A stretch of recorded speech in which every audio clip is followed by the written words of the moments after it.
우리 주님의 크신 은총이 여러분 위에 넘치시기를 주님의 이름으로 축원합니다. 참 빨라요. 벌써 11월 첫주일이 됐습니다.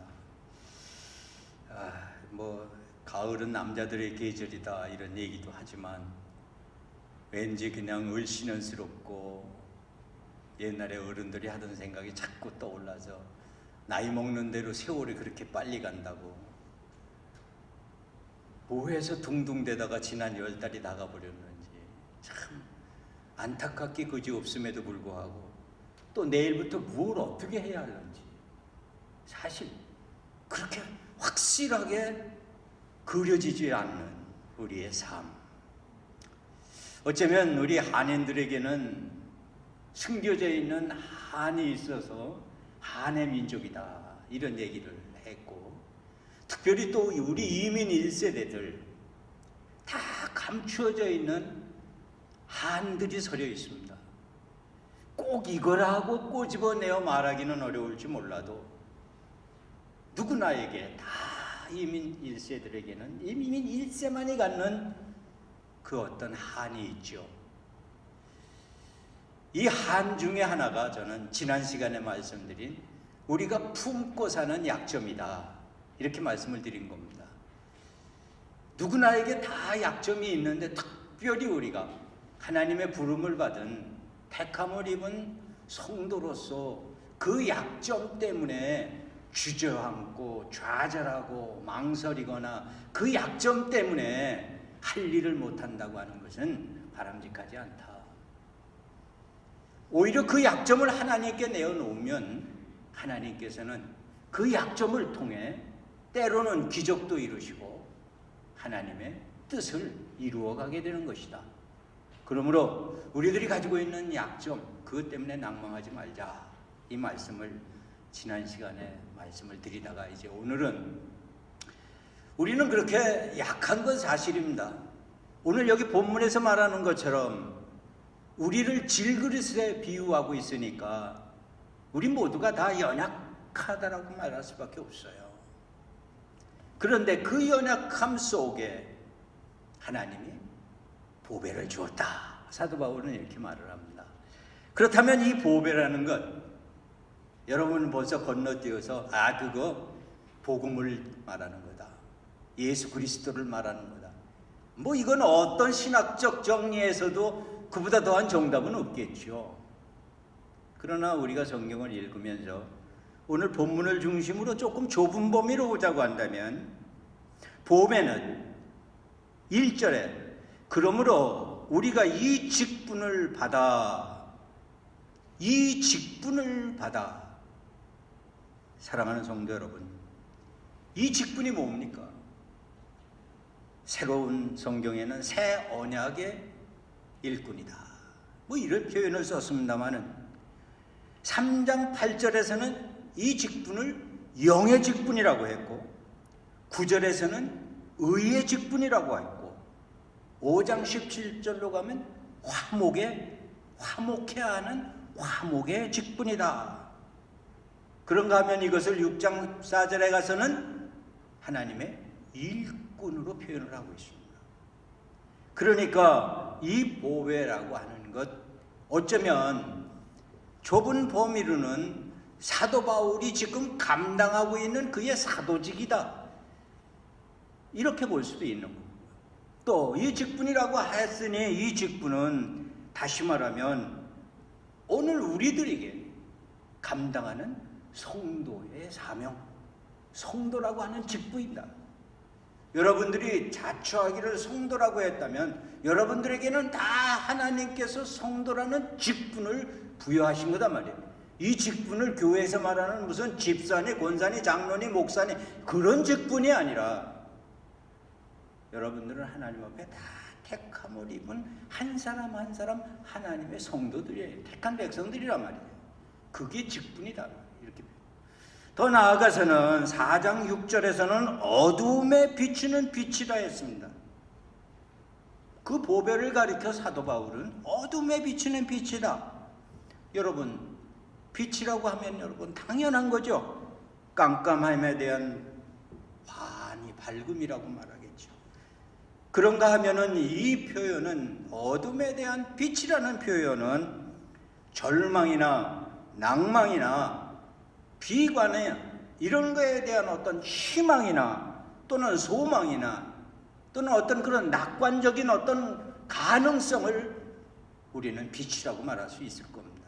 나아가서는 슬픔에 대한 환희요, 걱정에 대한 화평이요, 평안이요, 염려에 대한 담대함이라고 말할까요? 이런 것들은 다 어둠에 대한 빛에, 불가능에 대한 가능, 그런가 하면 의심에 대한 확신이요, 이런 것들 얼마든지 더 나열할 수 있을 겁니다. 이런 것들이 다 오늘 사도 바울이 말하려고 하는 보배다 말이에요.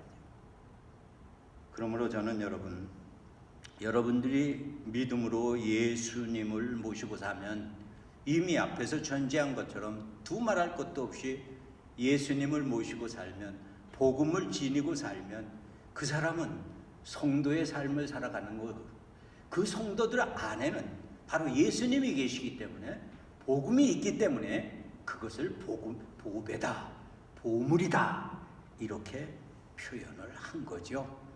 그러므로 나는 오늘 로뎀의 모든 성도들이 믿음의 식구들로, 또 로뎀의 성도들로 이 시간 하나님께 영광을 돌리고자 이 예배에 참석하고 있는 줄을 저는 믿습니다. 그러므로 오늘 우리가 모두가 다 성도란 말이에요. 그러면 우리가 모두가 다 복음을 지니고 있단 말이에요. 우리 모두가 다 보배를 가지고 있다고요. 보물을 가지고 있다고요. 여러분들이 보물을 가지고 있음을 확신하십니까? 자신 없나 봐요. 있는지 없는지. 글쎄 들으면은 그런 것 같긴 한데 막상 뭔가 이렇게 잡을 수 있는 것 같지도 않고 또 이렇게 꺼내 보여줄 수 있는 것 같지도 않고, 믿음이라는 것들이 그렇지 않습니까? 신앙이라는 것들이 그렇지 않습니까? 오늘 제가 여러분들에게 설교를 할 때 결론되어진 보배나 보물이 우리 안에 있는 복음이요 예수님이라고 한다면 너무 막연한 것 같아요. 제가 과연 뭘 내놓을 수 있을까? 그러다 이것을 조금 더 좁은 범위로 좁혀서 좀 더 실제적인 믿음 안에서 신앙생활을 해가는 우리 성도들에게 실제적인 보물, 실제적인 보배는 무엇일까? 라고 하는 생각을 모으다가 한번 다 같이 따라해 봅시다. 나는 무엇을 품고 살고 있나? 나는 어떤 보물을 지니고 살고 있나? 내게는 어떤 보배가 있나? 오늘 그걸 한번 확인해 보자는 거예요. 그런데 본론 들어가기 전에 여러분들이 반드시 전제하고 들어갈 게 있어요. 그게 뭐냐? 오늘 여러분들에게 봉독한 7절 이전에서 보배를 질그릇에 가졌다고 할 때 이 질그릇 같은 나라고 하는 게 인정되지 않으면 그 어떠한 보배가, 보물이, 복음이, 예수님이 나타난다 해도 아무런 소용이 질그릇이라고 하는 내 자신이 바르게 규정되어지지 않으면 내 안에 보물이 보여질 수가 없습니다. 그건 다 헛된 것들이, 신기루 같은 것들이 되어버리고 맙니다. 그렇기 때문에 여러분들이 여러분 속에 있는 보물을 발견하기 전에 여러분 자신들이 질그릇이라는 걸 인정을 해야 돼요. 근데 질그릇은 어떤 특성을 가지고 있습니까? 첫째로 질그릇이라고 하는 것은 가치성이 떨어집니다. 가치성. 인정만, 그저 보편적으로 쓰여지는 거친 그릇이 질그릇이죠. 여러분 생각해 보세요.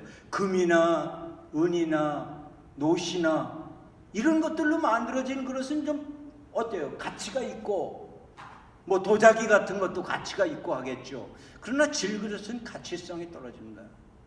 나아가서 질그릇은요, 조금 모서리 난 거에라도 부딪히면 깨져버립니다. 연약할 수밖에 없습니다. 우리 사람이 뭐 강한 것 같다가도요, 이렇게 하다 나이 들어가다 보니까 이렇게 가다가 책상 머리에다 툭 부딪히면요, 아이고 멍이 들고 이게 몇 날이 가요. 왜 그렇게 쉽게 부딪히고 꼭 그래? 발이 성한 곳이 없어요. 괜히 부딪혀요. 멀쩡한 길 가다가. 저만 그런 거예요? 저만 그렇게 늙어가고 있는 건가요? 연약해요.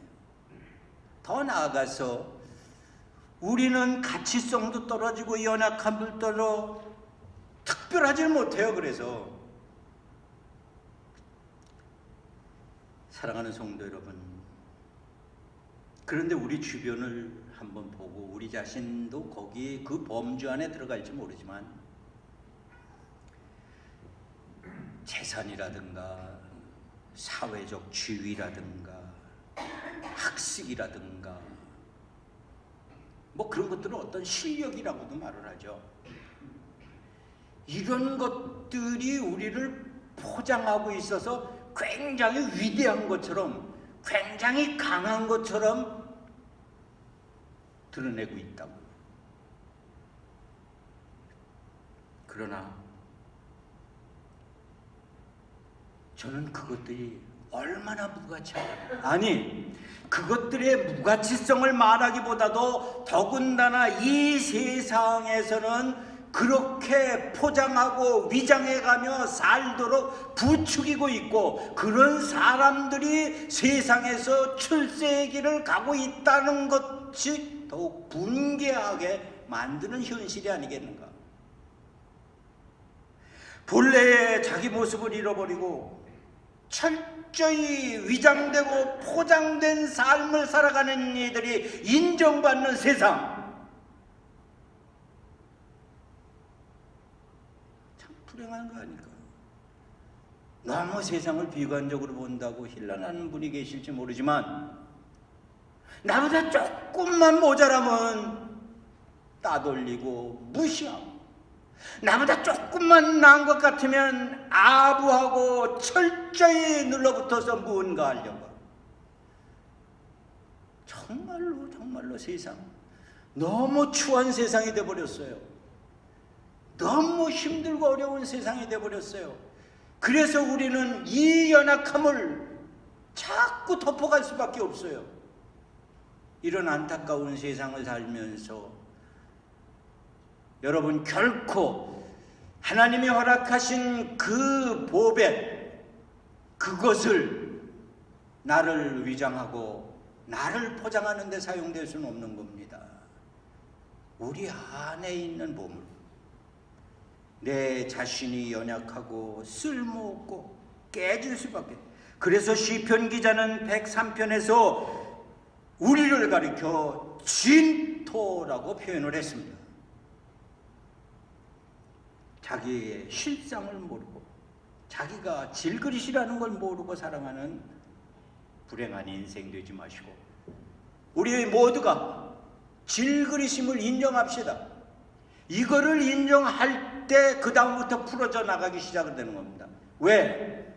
이 질그릇, 이 흙으로 지어진 보잘것없고 가치성 없고 특별하지 못한 것에 하나님의 영이 부어지니까 인간이 되어 만물의 영장이 되어 세상을 다스리고 통치하고 세상의 모든 것들을 누리고 살 수 있게 된 것입니다. 그 하나님의 영이 떠나버리고 나면 세상에서는 죽음이라고도 말하지만 죽음 이전에 더 무가치하고 보잘것없는 육신만 남게 되는 것입니다. 사람으로 인정될 수도 없는 추악한 모습으로. 이 연약함에 하나님의 영이 들어와서, 이 연약함에 그리스도의 복음이 들어와서, 이 연약함에 말씀이 들어와서, 이 부족함에 성령이 내주하셔서 이 땅 위에서 하나님의 영광을 드러낼 수 있게 되는 것입니다. 이게 오늘 사도 바울이 말하려고 했던 하나의 본질인 것입니다. 사랑하는 성도 여러분, 세상 바라보고 살면 실망할 수밖에 없습니다. 우리가 가끔 복음성도 불죠. 사람을 보며 세상을 볼 땐 여러분 만족함이 있을 수가 없어요. 동남풍아 불어라. 우리 전장로님만큼 내가 찬송을 할 수 있으면 설교하는 시간보다도 찬송하는 시간이 더 많을 것 같아요. 여기서는 찬송을 하고 싶은데 이걸 그렇게 잘 부를 줄 몰라요. 여러분, 세상 바라보고 사람 바라보면 낭망할 수밖에 없어요. 서북풍아 불어라. 가시밭에 예수향기 날리며 할렐루야 아멘. 그렇게 살게 될 줄로 믿습니다. 자, 본론으로 들어갑시다. 이제 말씀으로 들어가요. 서론이 너무 길었습니다. 나는 오늘 사도 바울이 말하려고 하는 이 보물을 여러분들이 받으신 주보의 나열한 것처럼 세 가지로 한번 풀어서 생각해 보고 싶습니다. 너무 넓은 복음, 예수님이 복음 안에, 예수님 안에 한번 다 같이 큰 소리로 따라해 보세요. 능력, 문제 해결의 열쇠, 영원한 소망. 이 세 가지를 나는 꼽고 싶습니다. 그게 여러분들의 보배가 되기를 주님의 이름으로 축원합니다. 첫째로 말씀드리고 싶은 이 보배는 능력인 겁니다. 오늘 본문에서 그래서 이렇게 말하지 않습니까? 8절 9절 우리가 사방으로 우겨싸임을 당하여도 쌓이지 아니하며 답답한 일을 당하여도 낙심하지 아니하며 핍박을 받아도 버림받지 아니하며 거꾸로 뜨림을 당하여도 망하지 아니하며. 보통의 세상 사람들처럼 우리 믿는 사람들도 그렇게 평안하게 살기를 원합니다. 유복하게 살기를 바라는 것은 어쩌면 사람 인간의 모든 본능일 것입니다. 그러나 우리의 삶이 항상 그렇게 평안하지 않지 않습니까? 잠시도 눈 돌릴 틈 없이 문제가 생기지 않습니까? 마치 속담에 가지 많은 나무에 바람 잘 날 없다. 그저 바람 부는 대로 그냥 이런 일 터지고 이거 막으면 저거 터지고 저거 막으면 이거 터지고 하루쯤 오늘 좀 쉬는 것 같다 그러면 또 할 일 생기는 거고. 사랑하는 성도 여러분, 하나님을 믿는 사람이 원하는 삶의 모습도 어쩌면 믿지 않는 사람들의 삶의 모습과 대동소이할 것입니다. 다만 다른 게 있다고 한다면 바로 이러한 위기 앞에 대처하는 모습이 달라지는 겁니다. 사랑하는 성도 여러분, 아무리 여러분 주변의 상황이 여러분이 지금 겪고 있는 처해 있는 일들이 여러분들을 힘들게 사도 바울이 고백하는 것처럼 사방으로 우겨싸임을 당하고 말할 수 없는 아주 어려운 상황을 만들어간다 할지라도 그것을 감당하고 이겨낼 수 있는 능력이 여러분들에게 있는 줄을 믿으시기 바랍니다. 이게 바로 내 안에 있는 보물입니다. 어떤 사람은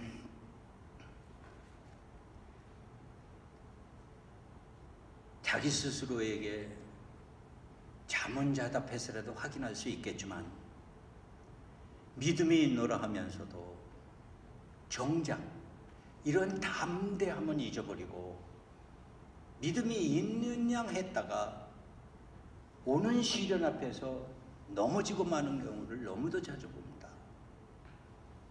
오늘 로뎀의 모든 성도들은 담대함을 가지고 여러분 속에 있는 능력을 가지고 세상을 바라보세요. 그러면 능히 이길 수 있는 힘이 생깁니다. 그래서 우리는 가끔씩 찬송하죠.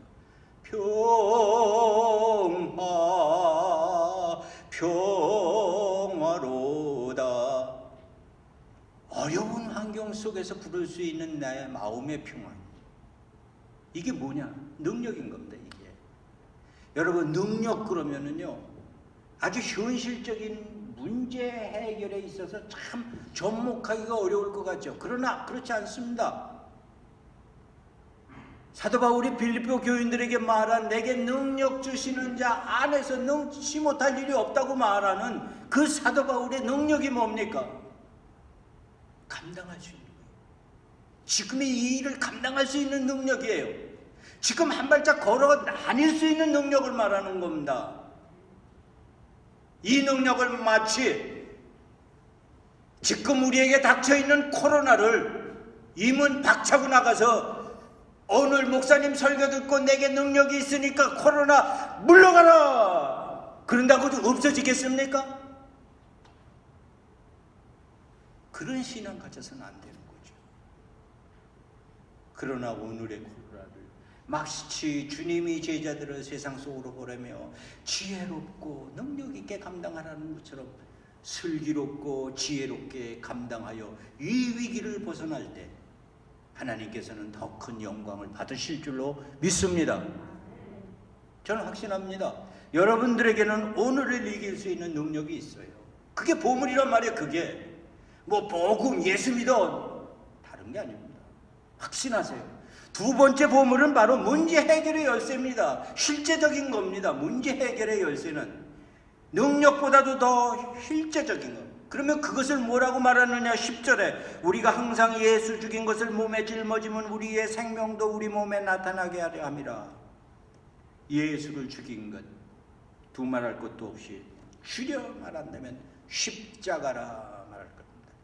십자가가 문제 해결의 열쇠인 줄을 믿으시기 바랍니다. 십자가만 붙들면 뭐 영화 속에 십자가 들면 악령을 쫓아내는 어떤 그 표징이 아니라 여러분들이 주님의 십자가만 들고 나가면 어떤 문제든지 해결하는 역사가 나타날 줄 믿습니다. 그래서 저는 여러분이 문제 해결의 열쇠 십자가를 지라 이렇게 말합니다. 이 장막에 있는 우리가 짐진 것 같이 탄식 같은 것은 벗고자 함이 아니요 오직 덧입고자 함이니 죽을 것이 생명에게 삼킴바 되게 하려 함이라. 곧 이것을 우리에게 이루게 하시고 보증으로 성령을 우리에게 주시니는 하나님이시니라. 사도 바울은 고린도 교인들에게 명확하게 이 일을 말하고 있습니다. 육체의 죽음을 경험하는 그 순간에 바로 영원한 생명이 더 입혀진다는 사실, 그것 때문에 11절에서 우리 산자가 항상 예수를 위하여 죽음에 넘기움은 예수의 생명이 또한 우리 죽을 육체에 나타나게 하려 함이라. 우리는 그것을 예수 그리스도의 빛이라고도 말하고 생명의 빛이라고도 말을 했습니다. 사랑하는 성도 여러분, 13절에 보니까 기록한 바 내가 믿는 거로 말하였다 한 것이 우리가 같은 믿음의 믿음을 가졌으니 우리도 믿는 거로 또한 말하노라. 여기서 인용한 이 기록이 시편에서 인용됐다는 것을 여러분들은 너무도 잘 알 겁니다. 사랑하는 성도 여러분, 구원과 생명의 근원이 되시는 예수를 믿고 그를 바라보며 그로 말미암아 우리의 삶이 영생에 추구하는 어떠한 비현실적인 삶이 아니라 오늘을 살아가는 삶 속에서 육적인 삶에서 영적인 삶으로 바뀌어지는 전환의 가능성을 말하는 겁니다. 우리의 삶이 그렇게 바뀌어져야 하는 겁니다. 십자가 그러면은요 우리의 삶과 동떨어지게 생각해서는 안 됩니다. 여러분들이 살아가고 있는 삶 속에서의 십자가는 뭘까요? 아주 간단합니다. 저는 어렵고 힘든 것을 생각조차도 못하지만 아주 쉬워요. 그 십자가가 뭡니까? 주님 영광에 의해 사는 거예요. 주님 영광에 의해서 먹어도 주를 위해, 입어도 주를 위해, 마셔도 주를 위해, 먹으나 마시나 그렇게 하나님 영광을 위하여 산다고 사도 바울이 고백하고 있는 거 아닙니까? 우리도 그렇게 살아보자는 겁니다. 그게 십자가라는 거예요. 그게 십자가. 오늘의 이 어려움을 감당하는, 오늘의 이 어려움이 십자가라는 겁니다. 피하려고 하지 마세요. 십자가 내려놓고 가려고 하지 마세요. 그러면 십자가의 구체적인 내용은 뭡니까? 두말할 것도 없어요. 날마다 하는 설교, 날마다 듣는 얘기, 기도하는 일, 말씀 붙들고 씨름하는 일, 그 기도와 말씀 가지고 세상 속에서 빛과 소금으로 살아야 된다라고 하는 건 허울 좋은 빛의 얘기가 아니라 내 삶에 충실하고 내 삶이 보다도 하나님께 영광이 되고, 그래서 나로 말미암아 내 옆에 있는 이웃들이 위로를 받고 사랑을 나누게 된다면 그 사랑 속에 십자가가 살아 새 생명을 주게 될 줄로 믿습니다. 이게 지금 사도 바울이 말하고 있는 거란 말이에요. 마지막 한 가지, 영원한 소망, 그건 뭐 설명할 필요가 없겠죠. 여러분, 희망이요, 소망이요, 바람이요, 이 보배라는 건 이런 거예요. 깜깜한 지륵 속에서도 빛을 발하는 것처럼 내일이 있기 때문에, 사랑하는 성도 여러분, 여러분들에게 희망이 있기 때문에, 여러분들에게 바람이 있기 때문에 오늘을 이겨낼 수 있는 겁니다. 이게 보물이라는 겁니다. 만약에 내일에 대한 희망과 소망이 없다면, 바람이 없다면, 꿈이 없다면, 비전이 없다면, 오늘 여기서 끝난다면, 우리 로뎀의 비전이 없다면, 시온의 영광이 없다면 오늘 여기서 끝일 겁니다. 그러나 우리는 로뎀의 비전이 있습니다. 신앙의 비전이 있습니다. 우리의 삶의 내일이 있습니다. 이게 우리의 열쇠란 말입니다. 절망하고 낙망하고 이 우리의 마음이 깜깜하여 답답하여 한숨만 내쉬며 땅만 내려치고 오늘의 일만 바라보고 주저앉아 있는 것이 아니라, 우리에게 내일이 있기 때문에, 우리에게 빛을 발하시는 주님의 영광이 있기 때문에 그거 바라보고 오늘 달려가는 겁니다. 앞에서 나로라 부르시는 우리 주님의 저 음성 때문에, 주의 음성을 내가 들으니, 사랑하는 성도 여러분, 주의 음성을 듣고 앞을 바라보고 희망을 바라보고 가는 여러분들이 되기를 주의 이름으로 축원합니다. 그게 내 안에 있는 보물이란, 그게 어디서부터 왔냐? 복음으로부터 온 거란 말이에요. 그게 내가 예수를 믿는 것 때문에 그렇게 당당해질 수 있게 된 거란 말입니다. 그것이 내 능력이 되었고, 그 바로 십자가가 되었고, 그것이 소망이 되어진 겁니다. 사랑하는 로뎀의 식구 여러분, 여러분들은 다 육신으로는 연약합니다. 보잘것 없습니다. 무가치합니다.